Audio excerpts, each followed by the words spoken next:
Franck Pascal, créateur des champagnes pour la vie. Et aujourd'hui, j'ai envie de te parler de la cuvée Quintessence. Alors tu remarqueras, Quintessence c'est en deux mots. Quinte, ça fait référence à la musique, à cette note dans les partitions de guitare qui structure le tempo tous les 2 temps et demi. Et essence, ça fait référence à ce que la nature nous donne, les saveurs et les flaveurs du minéral et du cépage. Alors, comme les autres cuvées, cette cuvée a un esprit. Et l'esprit de la cuvée Quintessence, c'est d'aller trouver comment assembler les essences de l'année, les essences du millésime, pour tendre vers la quintessence de l'année et faire en sorte qu'on ait un champagne qui soit à la fois long, structuré, avec de la richesse, de la minéralité, un super potentiel de garde et capable de développer une super complexité au vieillissement. La place de ce champagne, c'est vraiment d'accompagner la créativité des chefs au niveau de la grande gastronomie, et c'est là où il tient sa meilleure place, parce que cette minéralité, cette structure et cette complexité aromatique lui permet vraiment de s'associer avec des tas de mets et des tas de choses créatives. Et puis il a une telle présence, une telle matière qu'à table, ça lui va super bien.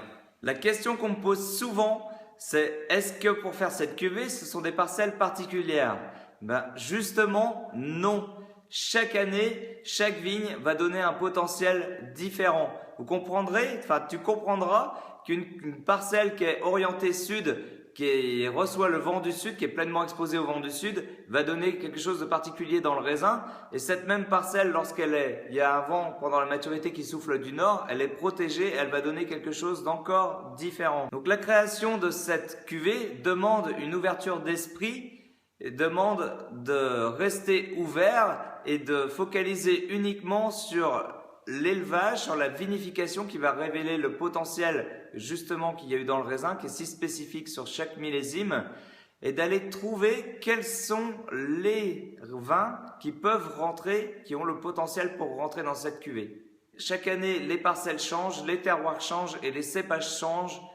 La seule chose qui ne change pas, c'est la capacité de s'associer avec la grande gastronomie et d'accompagner la créativité des chefs. Donc je te souhaite de faire l'expérience de cette cuvée, soit chez toi parce que tu es amateur de cuisine ou alors tu es curieux de voir ce que sélectionnent les grands chefs, ou bien en te rendant dans des bons restaurants qui nous font confiance. À très bientôt.